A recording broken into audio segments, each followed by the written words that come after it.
नमस्कार, स्वागत है आपका बड़ी खबर में और मैं हूं आपके साथ शाफनी पटनायक। इस बुलेटिन में हम बात करेंगे दिन की 4 बड़ी खबरों के बारे में, जहां पर पहली खबर आपको बताते कि सिरसा से है। जैसे मनोहर लाल के जनसंवाद कार्यक्रम का सिरसा में आज आखिरी दिन है।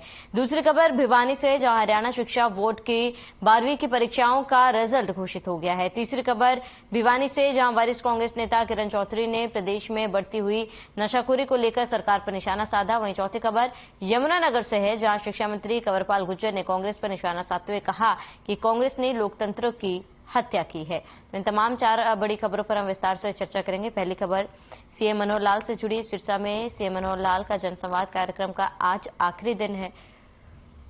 और दूसरी खबर, जहां पर 12वीं का रिजल्ट आज जारी कर दिया गया है।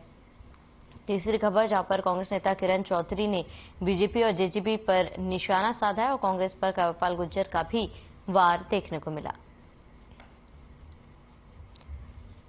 तो सीएम मनोहर लाल वाणी में कालांवाली रूट की बस को हरी झंडी दिखाकर रवाना किया है। इसके साथ ही 36 करोड़ की परियोजनाओं का शिलान्यास और लोकार्पण किया है, जिसके बाद सीएम मनोहर लाल ने जनसंवाद कार्यक्रम में शिरकत की। सीएम मनोहर लाल के साथ सिरसा की सांसद सुनीता दुग्गल, कैबिनेट मंत्री रणजीत सिंह चौटाला मौजूद रहे। इसके साथ ही जनसंवाद में उन्होंने कहा कि इस साल में 7,000 से ज्यादा आबादी वाले गांवों में ई लाइब्रेरी खोली जाएगी। प्रदेश में 10वीं से 12वीं कक्षा के 137 सरकारी स्कूल अपग्रेड हुए हैं। वहीं उन्होंने कहा कि पिछले वर्ष के 9वीं 10वीं कक्षा के एडमिशन जिन स्कूलों में 100 से ज्यादा थे, उनको 10 से ज्यादा तक के स्कूलों में अपग्रेड किया गया है।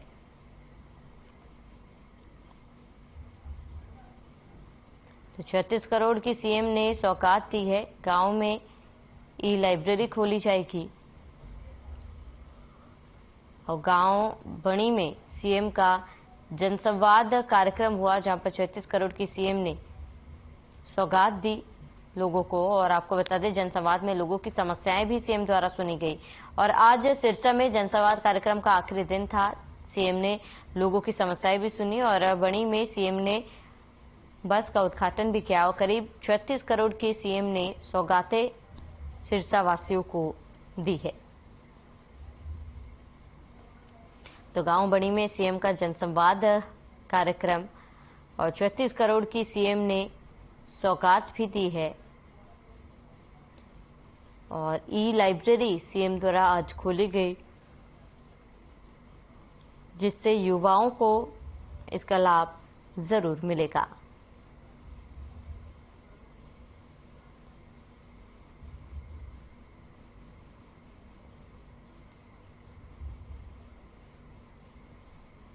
तो गांव बणी में सीएम का जनसंवाद कार्यक्रम और करीब 36 करोड़ की सीएम ने सौगातें दी है सिरसा वासियों को। और जनसंवाद कार्यक्रम, आपको बता दें, लोगों ने यहां पर सीएम को अपनी समस्याएं बताई। सीएम ने जनसंवाद के दौरान सभी लोगों की समस्याएं सुनी और उनके समस्याओं का निराकरण किया गया। आज जनसंवाद का आखिरी दिन था, जिसमें सीएम ने लोगों की समस्याएं भी सुनी। ई लाइब्रेरी अब खोली जाएगी, यहाँ पे सीएम द्वारा घोषित किया गया। 36 करोड़ की सीएम ने सौगात भी दी है। गांव में ई लाइब्रेरी खोली जाएंगी और गांव बणी में सीएम ने जनसंवाद किया था और गांव बणी में बस की सौगात भी सीएम द्वारा दी गई थी।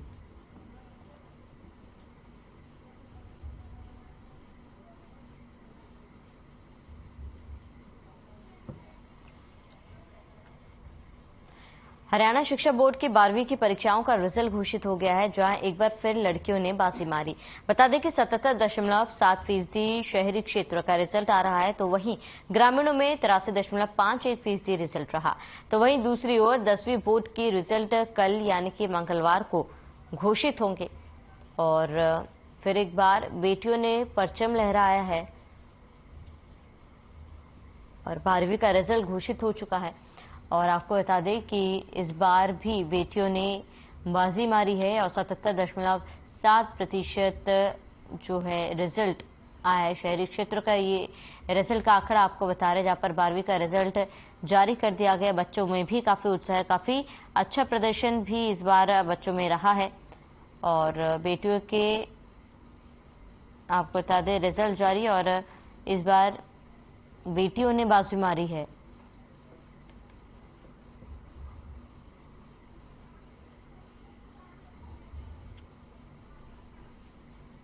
तो आज 12वीं के रिजल्ट की घोषणा कर दी गई है और 12वीं का रिजल्ट जारी हुआ है। वहीं बेटियों ने फिर बाजी मारी और करीब 77.7% रहा शहरी क्षेत्रों का रिजल्ट। वहीं ग्रामीण क्षेत्रों के रिजल्ट की बात की जाए तो करीब 82.1% रहा।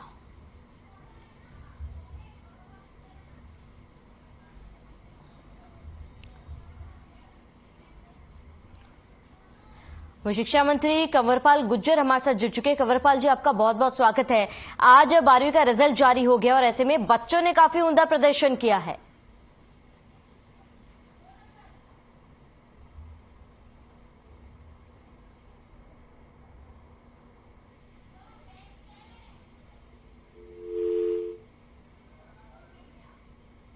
चलिए, लगता है संपर्क नहीं हो पा रहे, दोबारा जुड़ने की कोशिश करेंगे। 77.7% रहा शहरी क्षेत्रों का रिजल्ट और ऐसे में बच्चों में काफी उत्साह भी देखा गया है और काफी अच्छा प्रदर्शन जो है बच्चों ने किया है और बेटियों ने फिर एक बार बाजी मारी है। तो आपको बताते हैं कि आज 12वीं का रिजल्ट घोषित हुआ है और इसमें 77.7% रहा शहरी क्षेत्रों का रिजल्ट। और वहीं ग्रामीण क्षेत्रों की बात की जाए तो ग्रामीण क्षेत्रों में रिजल्ट जो है ज्यादा रहा है, जहां 82.1% ग्रामीण क्षेत्रों में रिजल्ट जो है वो सामने आया है, जहां पर आपको बता दें कि बेटियों ने परचम लहराया है और फिर एक बार बेटियों ने प्रदेश का नाम रोशन किया है। शिक्षा मंत्री कंवरपाल गुर्जर हमारे साथ जुड़ चुके हैं। कंवरपाल जी, आपका बहुत बहुत स्वागत है। आज 12वीं का रिजल्ट सामने आया है और ऐसे में बच्चों ने काफी ऊंचा और उम्दा प्रदर्शन किया है। हाँ, नहीं, बहुत अच्छा किया। मेरी सभी बच्चों को बहुत बहुत हार्दिक शुभकामनाएं और साथ ही साथ जो हमारे टीचरों ने मेहनत की उसके लिए उन सबको भी बहुत बहुत बधाई।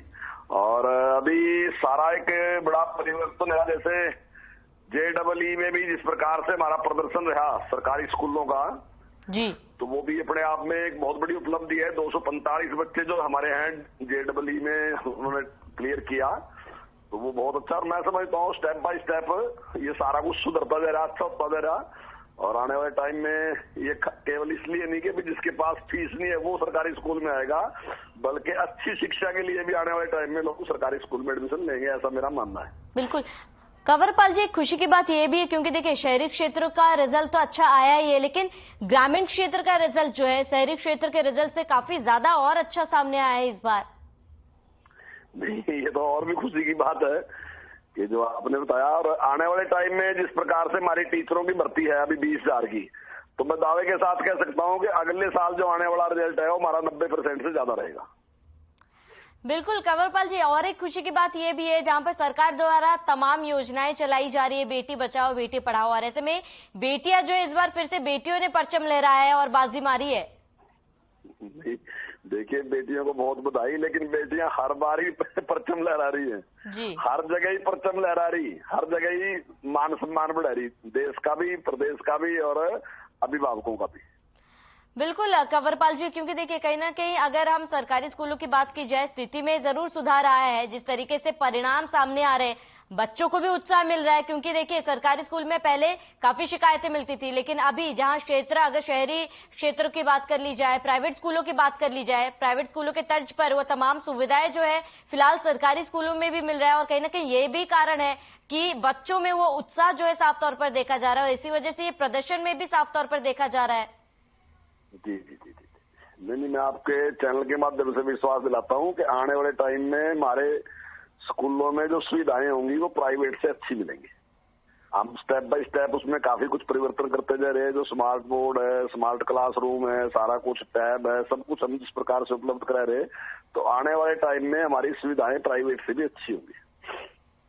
यानी कि कंवरपाल जी, आने वाले समय में ये सुविधाएं और ज्यादा बेहतर होंगी, बच्चों के और ज्यादा फैसिलिटीज जो है वो मिलेंगी। जी जी जी, बिल्कुल बिल्कुल, बहुत अच्छी होंगी, बहुत अच्छी मिलेंगी। हाँ, ये जरूर है कि भाई थोड़ा टाइम तो लगता ही है ना जी, किसी चीज को ठीक करने में एक टाइम लगेगा, लेकिन आने वाले टाइम में आप देखोगे जैसे अभी हमने एक नई योजना चलाई कि भाई हर स्कूल को हम अगर वहां जरूरत है तो 25 लाख रुपए दे के उसमें उसका रास्ता, चार दीवारी, पीने का पानी, शौचालय, ग्राउंड को लेवलिंग करना, ड्यूल डेस्क देना, सारा काम करने लग रहे। तो इन सब चीजों का आने वाले टाइम में एक उसका बड़ा भारी प्रभाव भी पड़ेगा लोगों के ऊपर, क्योंकि देखने से भी बड़ा प्रभाव पड़ता है कि जब स्कूल की सारी स्थिति देखेंगे उसका भी एक अच्छा इंप्रेशन जाएगा और संख्या बढ़ेगी। बिल्कुल कंवरपाल जी, उन छात्रों को और पेरेंट्स को आप क्या कहना चाहेंगे जो, क्योंकि आमतौर पर लोगों का भरोसा जो वो ये सोचते हैं कि प्राइवेट स्कूल में ज्यादा अच्छी पढ़ाई होती है और इसी वजह से कहीं ना कहीं बच्चों का एडमिशन प्राइवेट स्कूलों में करा दिया जाता है, तो इस सोच के लिए आप छात्रों को और पेरेंट्स को क्या कहना चाहेंगे? देखिए, मैं बच्चों को मेरी ओर से बहुत बहुत शुभकामनाएं और अभिभावकों को भी मेरी ओर से बहुत बहुत बधाई। और बच्चों ने हमारा मतलब कॉन्फिडेंस बढ़ाया है अपने, उनसे अपना जो रिजल्ट जो आया उनका अपने कर्म से उन्होंने हमारा भी हौसला बढ़ाया, सरकार का भी हौसला बढ़ाया और हम और ज्यादा तेज गति से काम करेंगे।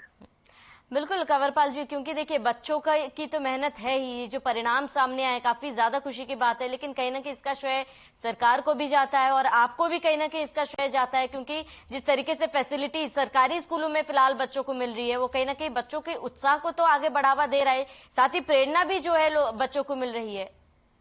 जी जी जी जी, धन्यवाद। बिल्कुल कंवरपाल जी, हमारे साथ जुड़ने के लिए आपका बहुत बहुत शुक्रिया। आगे बढ़ेंगे। वरिष्ठ कांग्रेस नेता किरण चौधरी ने प्रदेश में बढ़ती हुई नशाखोरी पर चिंता प्रकट की है। किरण चौधरी ने कहा है कि अब भिवानी भी नशे का गढ़ बन गया है। भिवानी और नूंह जिला नशाखोरी और साइबर क्राइम में हॉटस्पॉट बनते जा रहा है। इसके पीछे मुख्य कारण बेरोजगारी और नशाखोरी पर बंदिश न लगना है। वहीं प्रदेश के 7 जिलों में सरसों की खरीद 2 दिन के लिए शुरू करने पर किरण चौधरी ने कहा कि उसे 10 दिन किया जाना चाहिए ताकि सभी किसानों को एमएसपी मिल सके। वहीं उन्होंने बीजेपी जेजेबी पर 5100 रुपए पेंशन का वादा पूरा न किए जाने का आरोप लगाया है। वहीं महेंद्रगढ़ में कांग्रेस विधायक रावदान सिंह के मौका मिलने पर भिवानी महेंद्रगढ़ संसदीय क्षेत्र से चुनाव लड़ने के बयान पर जब किरण चौधरी ने कहा कि रावदान सिंह उनके सामने भिवानी महेंद्रगढ़ संसदीय क्षेत्र से चुनाव लड़ने की बात नकार चुके हैं, वे खुद उनसे गुड़गांव सीट की सिफारिश जरूर कर रहे हैं। किरण चौधरी ने कर्नाटक चुनाव में कांग्रेस की जीत के सवाल पर कहा कि कर्नाटक हिमाचल की तर्ज पर न केवल हरियाणा बल्कि राजस्थान, मध्य प्रदेश सहित देश के विभिन्न राज्यों में कांग्रेस फिर से अपना परचम लहराएगी।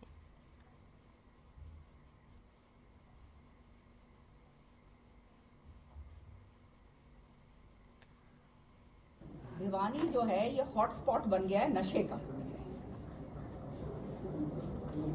और ये बहुत ही गंभीर बात जो है ये आज मैंने आपको कही है। ये क्रिमिनल्स का ये अड्डा बन जाएगा। जब नशेड़ी जब सारी जगह घूमते हैं तो आप जानते हो ये क्रिमिनल्स का अड्डा बनता है। और इससे साफ नजर आता है कि जो बेरोजगार यूथ जो है, बेरोजगारी की आलम इतना जबरदस्त है कि नशे की आड़ में बच्चे जो हैं अपना जो है अपने आप को जो है उसमें वो कर रहे हैं, बर्बाद कर रहे हैं। जब बेरोजगारी इतनी जबरदस्त होती है तो फिर हताश होके जो है युवा इस तरफ इन चीजों की तरफ मुड़ता है। और आज जो है भिवानी के अंदर जो मुझे पता चला है कि एक तो नूंह डिस्ट्रिक्ट है और एक भिवानी डिस्ट्रिक्ट है, ये हमारे हॉटस्पॉट्स बन गए हैं साइबर क्राइम के। साइबर क्राइम का जो है हम हॉटस्पॉट बन गए हैं। नशा अलग है, साइबर क्राइम अलग है। सो इस तरह की घटनाएं जो है भिवानी के अंदर होती जा रही हैं, इसके ऊपर बहुत ही चिंताजनक बात है और सरकार जो है इस पर कोई भी संज्ञान नहीं ले रही।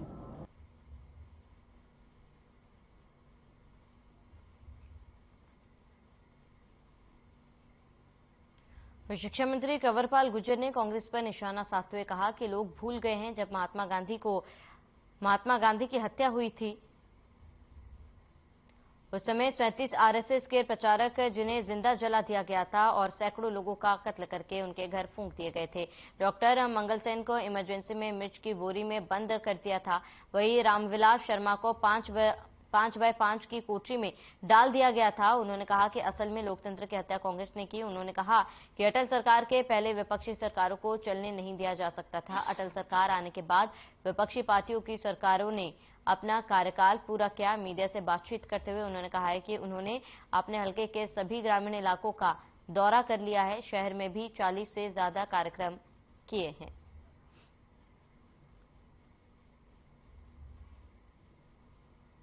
और कांग्रेस आने वाली और आएगा। मेरी शुभकामनाएं है बच्चों को। तुम अभी तो आना, उसके बाद ही पता चलेगा क्या है।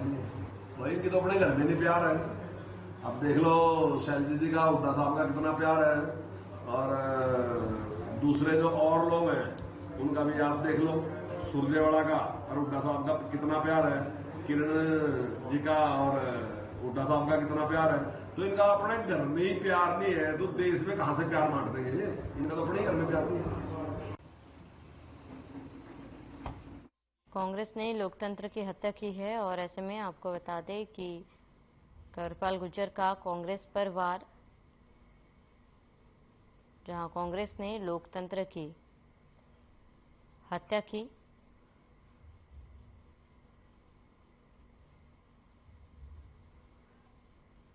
तो यमुनानगर में आपको बता दें कि एक कार्यक्रम में शामिल होने गए थे और कांग्रेस ने शिक्षा मंत्री का बयान, जहां पर कांग्रेस पर उन्होंने निशाना साधा और कहा कि कांग्रेस ने लोकतंत्र की हत्या की है।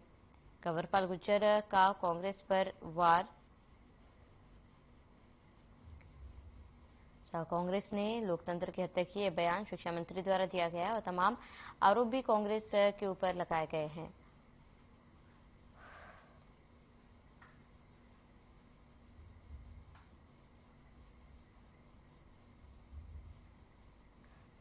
तो यमुनानगर में एक कार्यक्रम में गए थे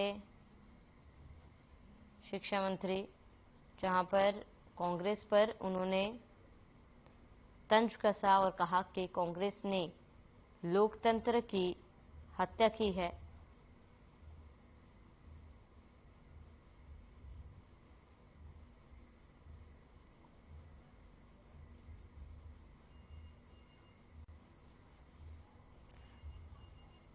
और आपको बता दें कि एक कार्यक्रम में शामिल होने के लिए गए थे शिक्षा मंत्री, जिस दौरान उनका स्वागत भी किया गया और इस दौरान कांग्रेस पर जमकर निशाना साधा।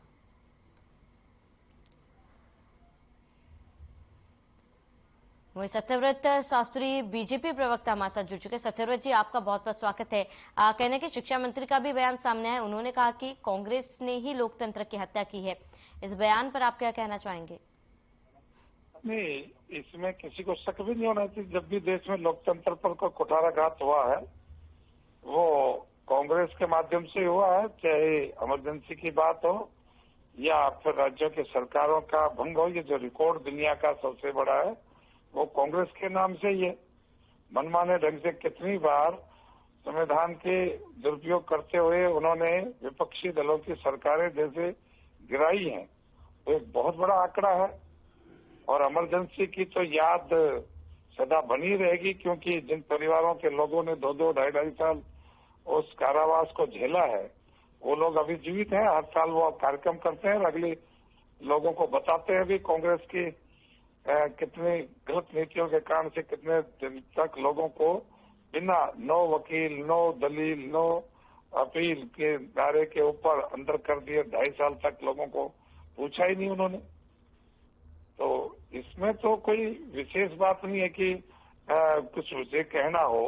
कांग्रेस को यदि कुछ कहना हो उस सफाई में कि वो कांग्रेस बदल गई है या वो कांग्रेस ही नहीं थे या अब कांग्रेस नई आ गई है, अब कांग्रेस पुरानी बातों को नहीं मानती, तो फिर कुछ बात कहेंगे हम।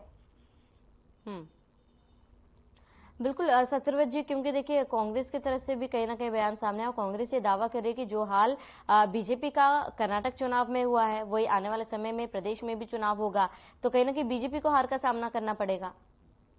नहीं, बीजेपी को हार का सामना करना पड़ेगा, पहली बार करना पड़ेगा। बीजेपी तो 1950-52 से लेके अब तक हार ही रही थी। अब पिछले दिनों जो कार्यक्रमों की जब और कार्यकर्ता नीति की कुछ बात बढ़ी तो जनता ने स्वीकार किया तो कंटिन्यूटी है उसकी। 1-2 चुनाव के हारने से यदि बीजेपी हार जाती तो बीजेपी आज देश में खड़ी नहीं होती। बीजेपी कब से चली? बीजेपी जीत से थोड़ी चली। कांग्रेस को तो राजनीति विरासत में मिली है। पहले कांग्रेस के लोगों ने आजादी के अंदर जिन लोगों ने भाग लिया उनके सहयोग से या उनके आशीर्वाद से सत्ता प्राप्त की, जबकि महात्मा गांधी जी ने कहा था कि इस पार्टी को आप समाप्त कर दो क्योंकि इसका उपयोग हमने देश की आजादी के लिए किया था। लेकिन कांग्रेस के तात्कालिक लोभी, लालची और सत्ता के लोलुप लोगों ने देश का विभाजन किया और उसके बाद सत्ता पर काबिज रहे। तो उनको तो विरासत में मिली है। भारतीय जनता पार्टी को सत्ता विरासत में नहीं मिली, उन्होंने कठोर संघर्ष यातनाएं तय कर और जी। घर घर ठीक है लोगों के सत्यव्रत जी, पास लौटूंगा आपके जाकर पास। तब ये वहीं सत्ता कांग्रेस प्राप्त की। प्रवक्ता केसी भाटिया हमारे साथ जुड़ चुके हैं। केसी भाटिया जी, आपका बहुत बहुत स्वागत है। क्योंकि देखिए, शिक्षा मंत्री का कहीं ना कहीं बयान सामने आया कि कांग्रेस ने ही लोकतंत्र की हत्या की है और ऐसे में आने वाले चुनाव में जो है बीजेपी उमदा प्रदर्शन करेगी। आपका क्या कहना, क्या रिएक्शन है? देखिए, बीजेपी को बातें बनानी आती हैं, खाली काम कुछ नहीं करते ये लोग। इन्होंने हिमाचल में इसका रिजल्ट देखा, कर्नाटक में देखा, आगे आने वाले चुनावों में दूसरे प्रदेशों में भी इनका यही हाल होने वाला है। ये लोग खाली बातें बनाते हैं, लोगों को धर्म के नाम पे, लोगों को जाति के नाम पे बांटते हैं और लोगों की भलाई का कोई काम नहीं करते। लूटने में सब लोग लगे हुए हैं और ढोल बजाते हैं कि भी कांग्रेस को चोर बताते हैं, कांग्रेस के नेताओं को भ्रष्ट बताते हैं और भ्रष्टाचार इनके राज्यों में भ्रष्टाचार चरम सीमा पर है। ये सरकार जो है ना जाने वाली है और ये ढकोसला, जनसंवाद का ढकोसला इन्होंने छेड़ा। कभी तो पोर्टल जनसंवाद का बना रहे हैं, कभी मुख्यमंत्री ये शुरुआत किसने की थी देश के अंदर? अरे आप बीच में मत बोलिए शास्त्री जी, शास्त्री जी बीच में मत बोलिए। बताइए कि धर्म के आधार मैं क्यों बताऊं आपको? आप कौन होते हैं मेरे से पूछने वाले? क्यों आप? मैं क्यों बताऊं आपको? नहीं, क्यों बैठे हो यहाँ पर? क्यों बैठे नहीं, आप मेरे से क्यों पूछ रहे हो? क्यों बैठे हो यहाँ? अरे एंकर ने आपको बोला, आपने एंकर ने आपको अलाउ किया बोलने के लिए? अरे एंकर कोई तरीका है? ये कोई तरीका है? और जवाब नहीं क्यों देना पूछेंगे आप? छोड़ के जा सकते। डिबेट में डेकोरम होता है, डिबेट में कोई डेकोरम होता है। मेरी बारी है, मैं बात कर रहा हूँ, बीच में इंटरफेयर कर रहे हैं आप। मेरे जवाब के लिए बैठे हो केसी भाटिया जी? अरे मेरे जवाब के लिए एक बार केसी भाटिया जी की बात सुन लेते हैं, फिर मैं आपके पास आऊंगी। एक बार केसी जी को अपनी बात पूरी कर लेने दीजिए, फिर मैं आपके पास पहुंचती हूँ, आपका रिएक्शन भी जानूंगी। इनको पार्टी के प्रश्नों का उत्तर देने के लिए बैठे हो। ठीक है, इनको एटिकेट नहीं है बात करने के, कैसे? ठीक है सत्यव्रत जी, मैं लौटूंगी आपके पास। एक बार केसी भाटिया जी को अपनी बात पूरी कर लेने दीजिए। सत्यव्रत जी, आपको समय दिया गया था, एक बार केसी भाटिया जी को उनकी बात पूरी कर लेने दीजिए, फिर मैं आपके पास पहुंचूंगी। इनकी आदत है कि दूसरे की बात में टांग अड़ाने की, ताकि दूसरे की बात पूरी ना हो। धर्म का नाम लिया, धर्म की राजनीति कौन करता है? देश के आप लोग करते हो, दंगे कौन फैलाता है? आप लोगों ने देखा है, रिजल्ट देखा आपने उसका। राम की बात करना, कृष्ण की बात करना, अयोध्या की बात करना, ये धर्म की बात है? ये देश के मूल भावना की बात है? धर्म की बात तो तुम करते हो कि हम बजरंग दल पर आरोप बैन लगाएंगे, राम मंदिर नहीं बनाएंगे, राम सेतु को तोड़ेंगे। किसने बोला राम मंदिर नहीं बनाएंगे? राम मंदिर का दरवाजा किसने खुलवाया था? तुमने तो एफिडेविट दे राजीव गांधी ने कोर्ट में कि राम हुई। क्या बात करते हो आप? तुम वो बात कर रहे हो तो लोग भूल जाएंगे क्या इन बातों को? तुम तो सुप्रीम कोर्ट में एफिडेविट देने वाले लोग हो भाई। अरे छोड़ दो ढकोसलेबाजी को, अब ये बातें करना बंद कर दो, लोगों के लिए काम करो। सरकार ने काम के लिए आपको बनाया। नहीं, क्यों कर दें? क्यों बंद कर दे भैया? लोगों के लिए काम करो आप। फालतू की बातें करनी छोड़ दो। साथ खिलवाड़ करोगे तुम और देश के लोग चुप हो जाएंगे। खिलवाड़ कौन है? आप धर्म के नाम पे वोट आप मांगते हैं। अरे धर्म के नाम से धर्म को तुम नहीं मानते क्या? तुम राम को नहीं मानते क्या? कृष्ण को नहीं मानते क्या? जब करो घोषणा। नहीं, ठेकेदार और तुमने तो तुम बनते हो ना? तुमने तो ठेकेदार तुम बनते हो, ठेकेदार करना बंद करो। ठीक है, समय की कमी है हमारे पास, यहाँ पे रोकना चाहूंगी। केसी भाटिया जी हमारे साथ जुड़ने के लिए बहुत बहुत शुक्रिया। सत्यव्रत शास्त्री जी हमारे साथ जुड़ने के लिए आपका बहुत बहुत शुक्रिया। और इसी के साथ इस बुलेटिन में फिलहाल मेरे साथ इतने। देश और प्रदेश की तमाम बड़ी खबरों के लिए बनी रहे हमारे साथ।